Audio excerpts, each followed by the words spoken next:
There is no other way to describe the season finale. It's a roller coaster of emotions. It's packed with joyous moments, heart-wrenching conversations, and massive steps forward for all our characters. It's the perfect blend of Heartstopper's signature humour, emotional depth, and those unforgettable, hell yeah moments. Let's break it down. Darcy's tough talk. Let's start with Darcy because her arc in this episode is heavy. After leaving her house in the middle of the night in the previous episode, she spends the night on the streets. Tara grows increasingly worried as Darcy doesn't respond to her texts, and when we finally see Darcy at the playground, it's both a relief and heartbreaking. Darcy eventually shows up to prom, but it's clear she's struggling. She's dishevelled, carrying bags and doing everything to pretend nothing's wrong. Meanwhile, Tara visits Darcy's mum, and we get a glimpse into just how horrific Darcy's home life is. It's no wonder she walked out. Darcy shares some of her inner struggles, admitting she's not as confident as she seems, and that her mum's treatment makes her hate herself, and that she is a disaster. She even confesses her difficulties saying, "I love you." These are weighty admissions, but the conversation takes an unexpected turn. Tara responds with unwavering support, which is wonderful, but when she says she likes how much of a disaster Darcy is, it feels off. Then the focus shifts to them repeatedly saying, "I love you," and the depth of the initial conversation gets lost. For me, this resolution feels shallow.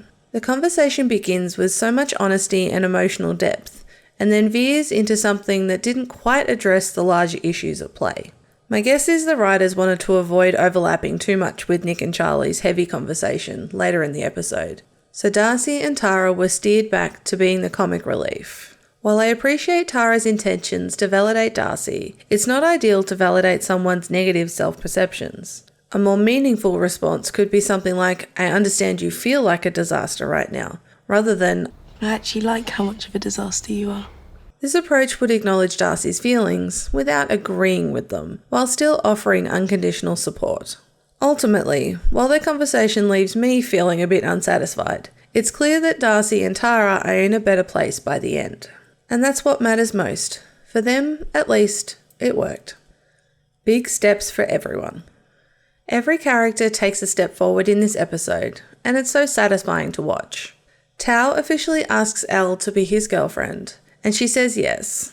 Later at prom, Elle reveals she's decided to go to Lambert, and while it's bittersweet, Tao handles it beautifully, showing how much he's grown. Still grappling with his feelings about relationships, Isaac sneaks off during prom to find solace in the library. There, he picks up a book about asexuality, hinting at the start of his journey to better understanding himself. Imogen and Sahar continue to have cute, subtle moments. Sahar joking about Imogen's inability to organise the food for prom, and Imogen gazing up at Sahar performing, are adorable hints of what's brewing. One of the best moments in the episode is Coach Singh nudging Mr. Ajay to invite Mr. Farouk to prom. You should, invite him tonight. No, I don't know. I love their little interaction and Coach Singh trying to get a peek at the message. Then when Mr. Farouk shows up, Mr. Ajay officially asks him out. Shifting priorities. Nick begins the episode by closing his chapter on his coming out journey, posting on Instagram that he and Charlie are dating. Seeing Charlie jump into his arms is pure joy, making all the stress Nick has endured feel worth it. But now Nick's attention shifts entirely to Charlie and his well-being. As they scroll through comments on the post, Nick starts to worry about prom. He knows the spotlight isn't Charlie's favourite place, and presses him to make sure he genuinely is comfortable going to prom. Charlie's response, the dreaded "everything is perfect" line, only heightens Nick's concern. During the prom setup, Nick's fears start to become reality. People approach them to confirm their relationship, and Charlie freezes, unable to respond. Nick steps in to handle it, but he's visibly worried. He also tries, unsuccessfully, to get Charlie to eat. Feeling a bit lost, Nick turns to Tao, Charlie's oldest and closest friend, for information. This leads to one of the episode's standout moments. Nick opening up about his concerns over how the bullying and attention has impacted Charlie. Tao, in turn, provides some insight, sharing how bad the bullying was and how those experiences can linger long after they've ended. Nick and Charlie look incredible as they get ready for prom, But Nick tries one last time to suggest that they skip it and stay home instead. Charlie insists that they have to go now as it's expected, so off they go. At prom, Nick reconnects with his rugby mates, who show their continued support, which is a fun moment of banter. Can't believe Nick's the first hour of us in a relationship. Yeah, man. I could easily have a girlfriend any day now. True to form, Nick loses track of Charlie at the party and ends up running into Tara. Their conversation is a meaningful one, as they both reflect on the importance of having tough but necessary conversations with the people you love. When Charlie, finally realising the truth, suggests that they move the party back to Nick's house, Nick is over the moon. What follows is a joyful, carefree gathering where everyone can simply be themselves. It's fun to know that this sequence is mostly ad-libbed by the cast, making it even more heartwarming. Finally, once they're alone, Nick and Charlie share one of the most important moments of the episode, if not the whole show. Nick starts off by lightening the mood, making Charlie laugh about not realising he had a crush on the rugby instructor. I think I had a crush on the instructor. Oh my god. Yeah, I didn't realise it at the time, but looking back now, I was obsessed with him. But he gently encourages Charlie to open up. It's a quiet, powerful moment of connection and growth that perfectly encapsulates their journey. Everything is perfect. Charlie is absolutely elated that he no longer has to hide his relationship with Nick, but that freedom brings some unexpected challenges, namely, stepping back into the spotlight. As they scroll through the comments on Nick's post, Charlie remarks about how they're going to get mobbed at prom. While he insists that he's fine with it and encourages them to go, his use of the word perfect feels like a facade. Everything's perfect. So we're going to go to prom and we're going to be the cutest couple there and everyone will see. The cracks start to show when, at the first moment of public attention, he freezes and struggles with the idea of people asking questions. This unease carries through even in private moments. When Charlie asks Nick to cover his eyes before he reveals his suit, you can see that he's uncomfortable standing out, even just for Nick.